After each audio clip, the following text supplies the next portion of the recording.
Alright guys, it's Chatterbox Reviews coming at you guys with Ozark Season 1, Episode 3 review.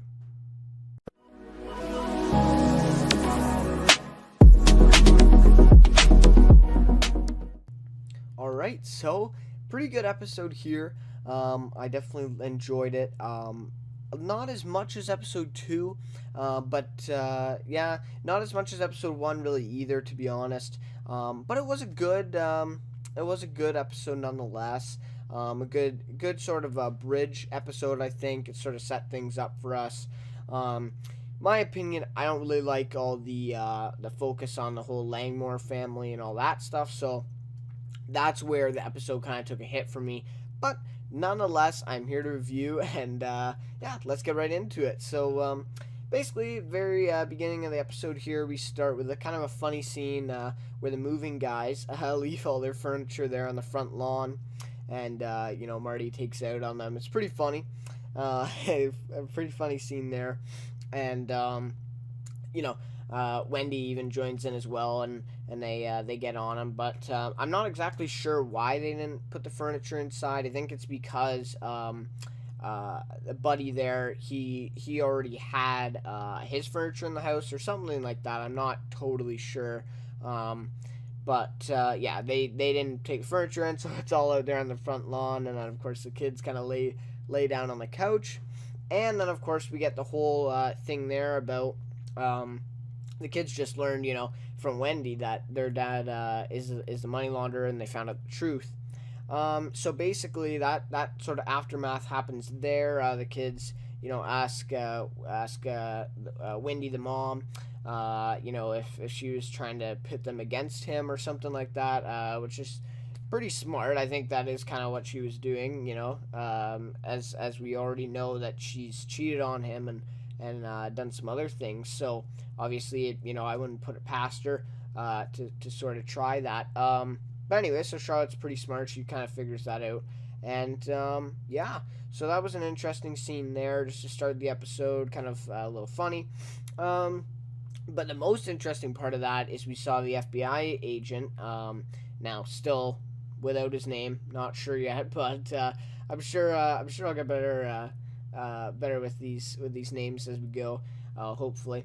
But anyways, the FBI agent there taking pictures of Marty and the kids. So that was a big part there with him taking the pictures. So we know that he's in the Ozarks, and he's tracking them down and trying to get some pictures of them to piece together some stuff and maybe get a little bit of dirt on them. I'm not totally sure, but we do see that. And then, of course, to end that little first sequence there before the little the O pops up there with the symbol, so the little intro there, we see Buddy Diker, the guy there living in the basement now, going down naked down to the water, and the kids see him. Pretty funny. At first, they're like, they all look over, and then, of course, they don't show us it, but the characters know what it is. So it kind of leaves a little bit of suspense, and then we just are staring at Buddy's naked bum, basically. So it's pretty interesting there, pretty funny.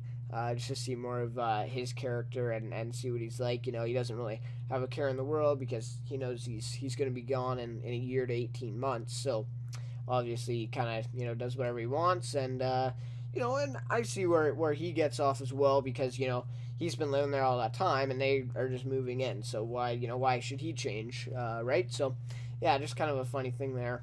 So then, of course, we see the whole thing, the aftermath of.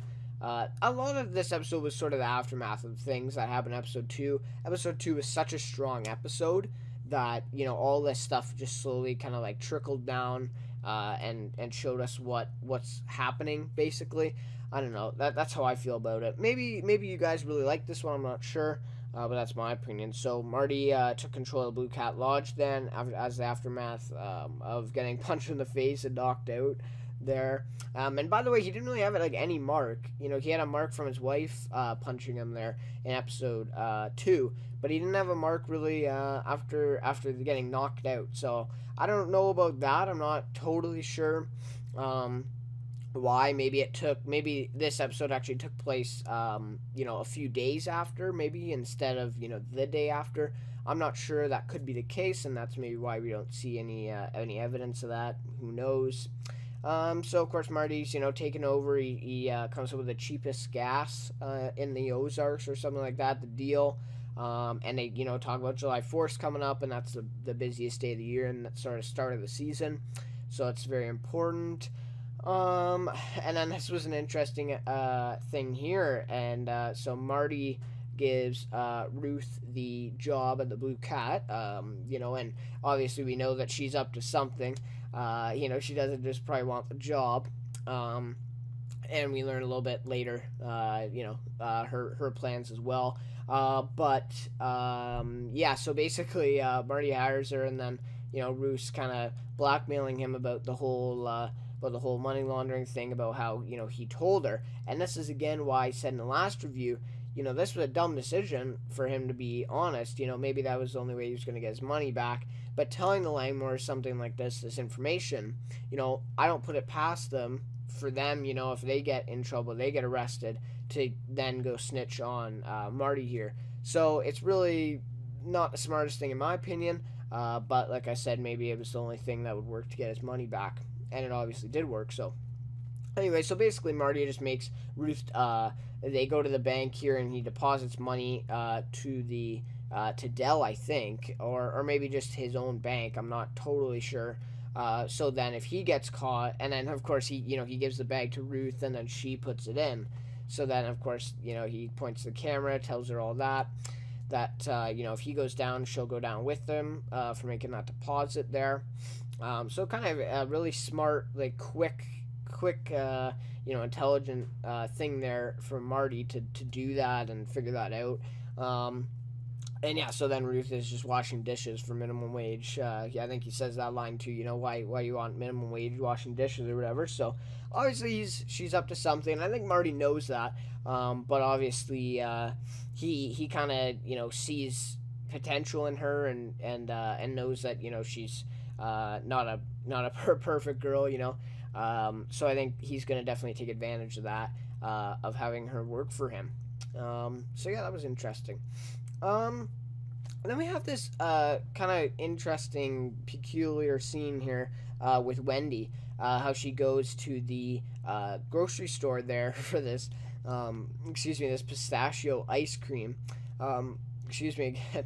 I think this comes up later in the episode as well. With the pistachio ice cream, it's kind of like a recurring thing in this one for Charlotte, because she wants to make her happy. After she just told them about Marty, I guess.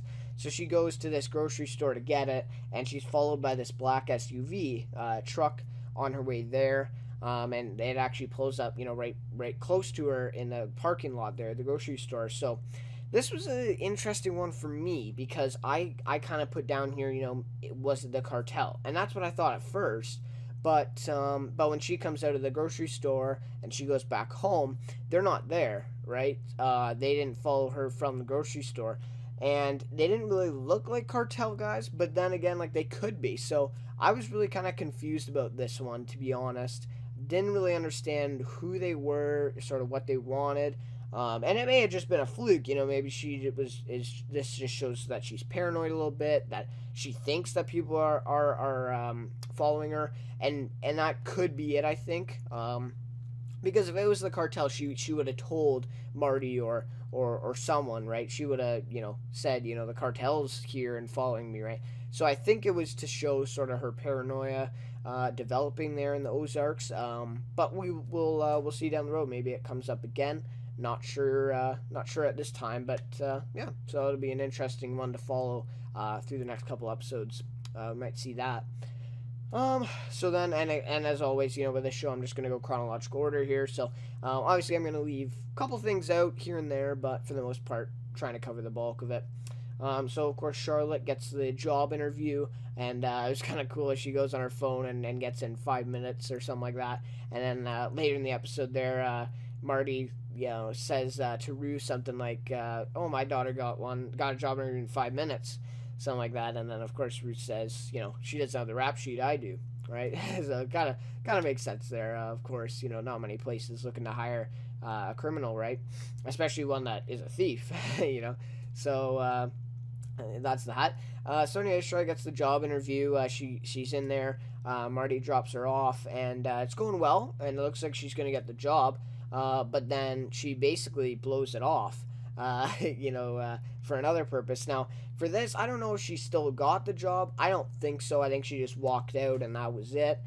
She did say, "I'll be right back," and obviously she wasn't. So I think that she's not going to get that job, obviously, and kind of weird because I thought she would get it, and that was sort of the way the story was going.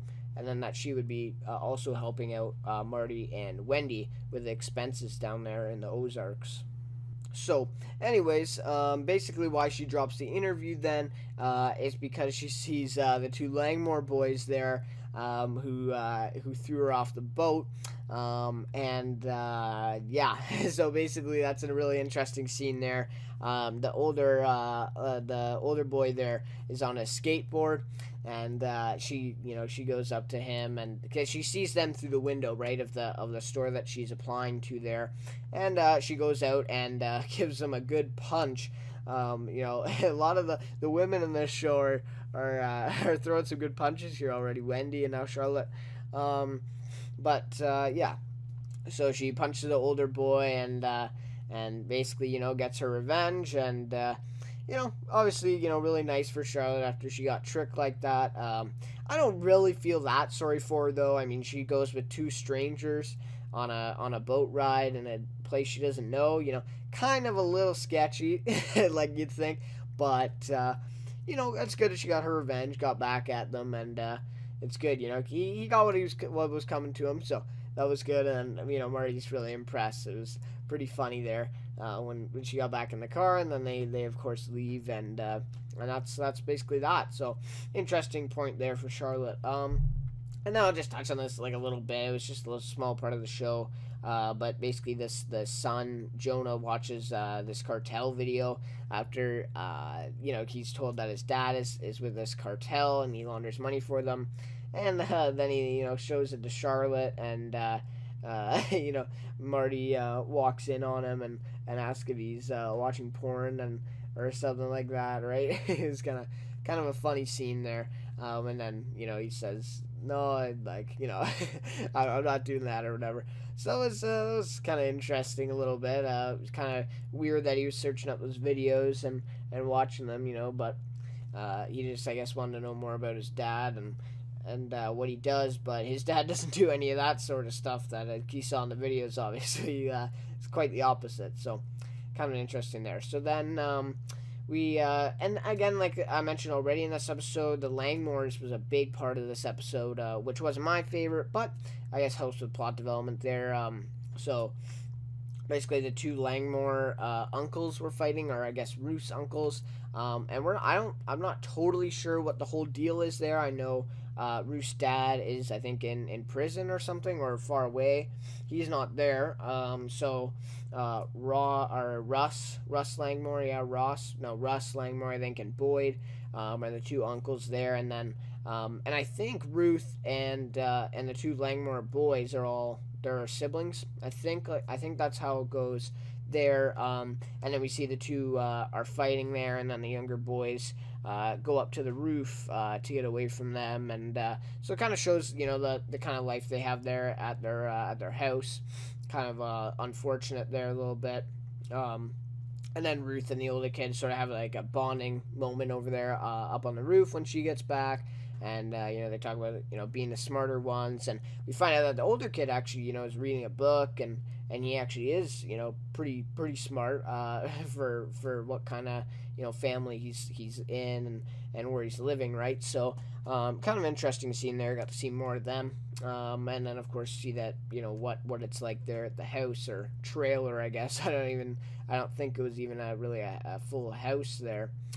And then just like a little scene here that Buddy had the coughing attack or whatever, and Marty decides not to check on him. And then, of course, Buddy confronts him later down when Marty says, can you put some clothes on when you go down or whatever? And, Buddy says, "Well, thanks for checking on me," or something like that. A little comeback. So that was pretty funny. Just thought I'd mention that. It was kind of a good moment there. Kind of shapes Buddy's character a little bit more here.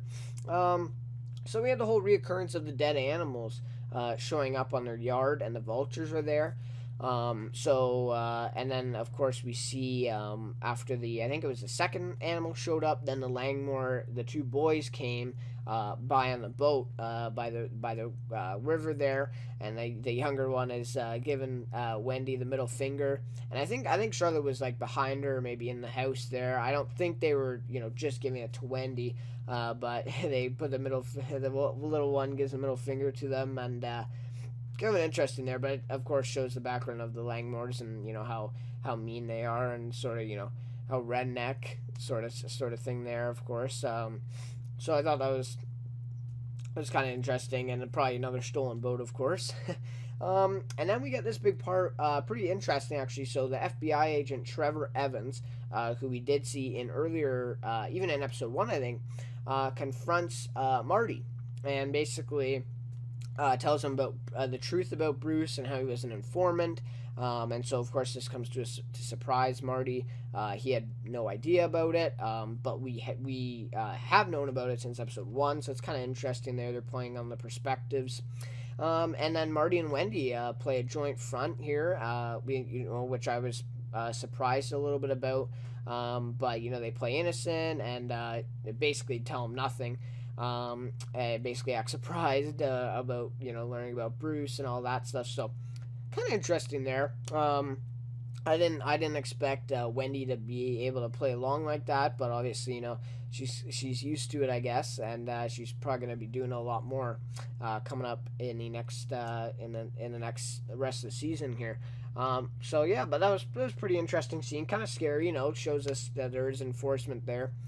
And then Trevor goes back to the other FBI agent there, and they used to be in a relationship, we found out, and they both of them are in that hotel room there, where the one agent there, no, I don't know his name, so this is tough for me.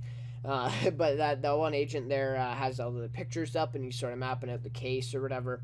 Yeah, so we kind of just find out that they have a history. Trevor, tells them, "I got nothing," or whatever like that. So obviously, that guy, he doesn't want to be involved with it. He doesn't want to show his face yet because he's got another plan of doing other things and showing up. And he likes the disguise there, so Marty doesn't know who he is.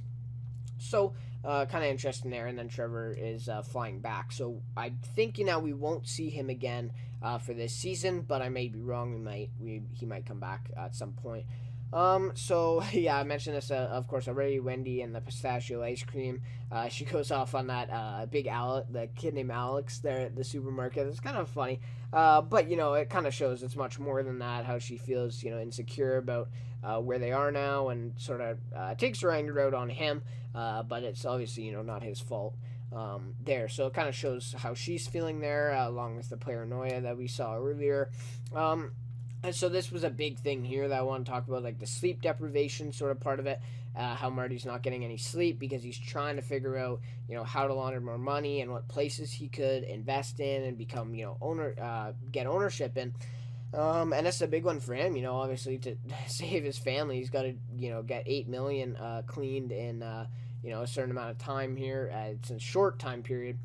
So obviously, he's losing sleep over it. He can't sleep, actually. He,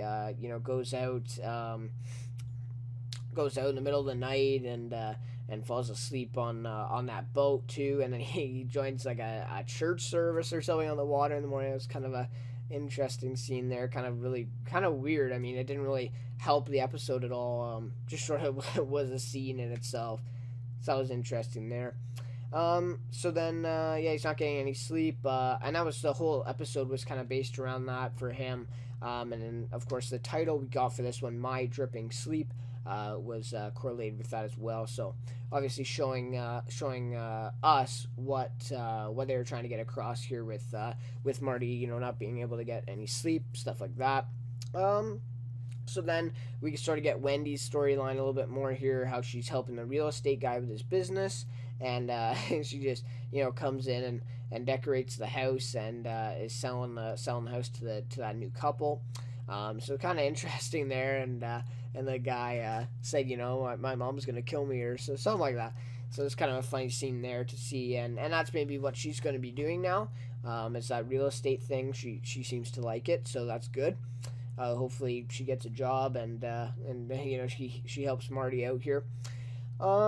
So yeah, I mentioned the sleep. Yeah, so basically the Blue Cat Lodge. We see it already. After Marty's taken over a couple days, I think, couple days, maybe 3 or 4.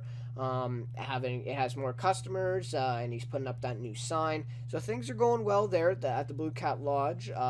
Just like Marty envisioned, actually. And he's definitely helping out with like the cheap gas and whatever stuff he has there going. So kind of interesting there, and kind of cool to see that already happening and see Marty's genius there working. Then we saw the scene where Wendy whips the possum up at the one Langmore boy there, the older one. He's sitting there on the roof, and she whips the possum by the tail up at him. Pretty funny. It almost hit him too, but he got out of the way, and that was just a really funny moment. Sort of gets back at them for leaving the animal carcasses there. A really funny scene. To be honest, she goes there, and that's just Wendy's character, right? I mean, she's not, perfect, perfect woman there, perfect wife, I guess. Just like Marty, she has some things about her, and crosses lines sometimes. That was definitely a line cross there, but pretty funny moment there for the show. So then a big thing here, which could lead to a lot of things down the road, about Charlotte takes the photo of herself in the Ozarks and posts it to social media. So this was talked about back in episode 1 with the Bob guy, Marty's lawyer or private investigator, something like that, and how he says, he says one of your kids will post some on social media and then you'll be screwed or something like that for if they go and hide away somewhere. So it's pretty interesting here. Kind of connects back to that. I thought that was interesting. And I picked up on that right away because it was a really big part of that, and Marty was kind of worried about that. But I mean, he hasn't said anything to the kids, so obviously, I think he is going to find out maybe in the next couple episodes that she did this, and obviously there's going to be repercussions. But as of now, it doesn't matter because, they know where they are, and they can't track them. But, it still, it leads us to asking, is she going to do this again in some other new place that they go to? So, big question there, and my answer would probably be yes. And that's, I think, what this is showing us. So then Marty goes to this strip club, back to that club there owned by that guy, and he gets this lap dance. It's not even really a lap dance, right? He's just getting information about the boss. We see sort of him get the idea, to get up in the middle of the night, and after he sees Wendy like taking off her clothes or something like that, then he gets the idea and he kind of bolts out and goes to the strip club there. So he gets this one stripper there, I guess, to help him out and try to get information about the boss, because obviously he knows that if he has that, he'll be one step closer to laundering the money. And, of course, he has to do it in a timely manner. And that guy already told him, no. So, I think I'm he's just trying to get dirt on him or something like that. Going to be kind of interesting to see where that goes. Alright, so then the final sequence of the episode here, which also brings in a great song choice. Also, sort of the little credit music there. Really liked it. Really liked it. All the music on this show is really good so far. I like it. A lot of unique songs. That we haven't heard a lot before. So basically Ruth locks her uncles in the Bobcat pen after she learns they took her $20,000 and bought these Bobcats, and for breeding, of course, to sell them. And of course, uh, both of them are female, I think, or both of them are male, one of the two. Anyway, so they can't reproduce. They find out, and they're they messed that one up. They bought two of the same instead of two different ones. So basically, she locks them up in the bobcat pen with these cats for the night, sort of as punishment for stealing her 20,000. Kind of outsmarts them, which is not hard, honestly. They don't seem like two smart guys there. But then, of course, we get that important part of that where she tells them that her plan.